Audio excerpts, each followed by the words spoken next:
So I know you don't want to talk maybe specifically about this case, but it is kind of a new case, a new charge for you. Can you just talk a little bit about that and maybe how it kind of all came about for you? Sure. So we received some cyber tips, they're called, which kind of started the investigation. And we realized pretty early on into it that we were dealing with what's called virtual child pornography. So it's child pornography that can be considered lifelike or photorealistic.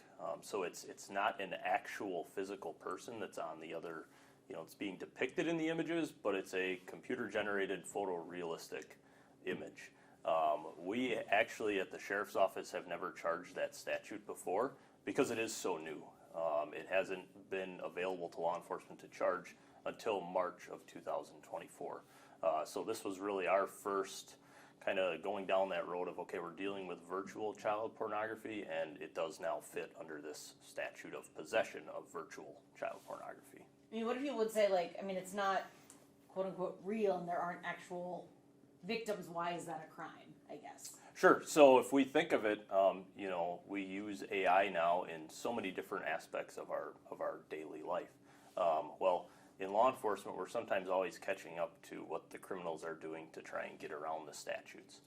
So in this case, there wasn't we haven't found actual child pornography, but that virtual child pornography, through the investigation, it was pretty clear to us that this suspect knew that this virtual child pornography was maybe not as bad as the real stuff, so he was essentially trying to get around that aspect of, well, it's not real. So thankfully for that statute, we were able to charge under it. So who is the victim in this case? So sometimes they are called victimless crimes, but when we do talk about real child pornography, we have gotten victim impact statements from those children, and the internet knows no bounds. So it can be, in real child pornography, it can be children in other countries, other states, to the best of your imagination of where the internet can go. In these cases, I wouldn't really consider them victimless. I'd say if anything, society would be considered the victim, because this is a person, just based on our investigation, that they weren't really just looking at the virtual child pornography in a bubble, so to say, let's put it that way. So there was, a tendency that these could have gone to a hands-on type of an offense, because we will see that sometimes in these cases to where that gratification just from the online or AI image isn't enough for that person, and they unfortunately progress down a worse path sometimes. I know they said in court that he was communicating with underage. Correct. Yeah. As well. So yeah. So that was important in this case. So we wanted to make sure that we took the appropriate law enforcement action before he became what would be considered a hands-on offender. And so this is kind of the first case of its kind that you've had here in the county since this law. I mean, can you talk about the law and I guess how beneficial it is to the work that you guys do? Yeah, absolutely. The law was just passed back in March. We had a deputy at ICAC training that was put on by Wisconsin DOJ just a month ago. And as this case was developing, I told him, I said, hey, try and talk to people from around the state or attorneys and figure out if anybody has, any type of opinion or anything to offer us for where our investigation can go. And even talking to others from around the state, it's been so new that they're kind of in uncharted waters, so to say.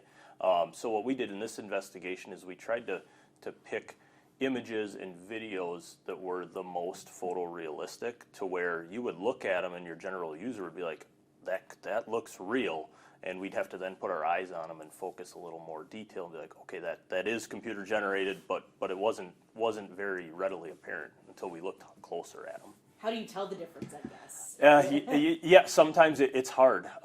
So one thing that we do is you have to unfortunately zoom in on it. A lot of times we'll look at the eyes, and you can tell kind of by the eyes, or AI also isn't great at hands for some reason, from what we've seen. So yeah, sometimes you do have to zoom in and look at it, and unfortunately spend more time than you'd want analyzing that image to determine that.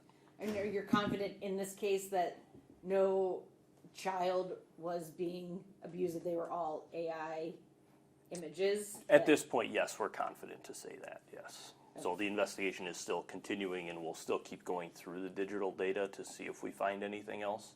But at this point, we're confident to say so far it's all AI generated. Okay. And I mean, obviously, this is one of the bad sides of AI. But talk about how you use it in your investigations and how I guess it has maybe helped you guys. Sure. So we run a few different computer softwares that help our digital forensic detective essentially comb through tens of thousands of images that we get as part of our investigation. In some of those softwares, we have AI embedded tools that can actually go through tens of thousands of images and videos, and it'll direct us to, okay, hey, AI found this group over here that we really need you guys to put your eyes on and take a closer look at. So you're talking some of these cell phones now, we can do forensic examinations on them, and we'll get 50,000 media items of images and photos. Well, if we use our AI tools, we can cut that down to maybe a couple hundred, then that we have to, focus really hard on these to determine if these are child pornography or legal pornography. So, I mean, really kind of time saver. It is, right? yeah. It's a huge, huge time saver for us in investigations. What kind of message does it send that you guys that this case has been charged out now? Well, I mean, sometimes people think that they can hide behind a keyboard or a computer screen. And like I touched on before, the internet knows no bounds. Law enforcement has come a long way, even local law enforcement, in being good at investigating internet-based crimes. We also rely heavily on our partners at Wisconsin DOJ to help us in these investigations. So yeah, we take them very seriously, even if it's AI generated. Or, of course, if it's a real child, we believe is on the other end of that photo. But yeah, we take them very seriously, so you can't hide behind a keyboard. And this new law helps. Do you know the background of the law and how it sort of came about at all, or is that? Not really particularly. Okay. Another part of the law that was passed was it made it illegal to possess a child sex doll. That was also important in this investigation because we found that he was attempting to purchase a child sex doll on the internet. So yeah, those were the two facets that from that bill were important for law enforcement, was that possession of virtual child pornography statute, and then the possession of a child sex doll statute.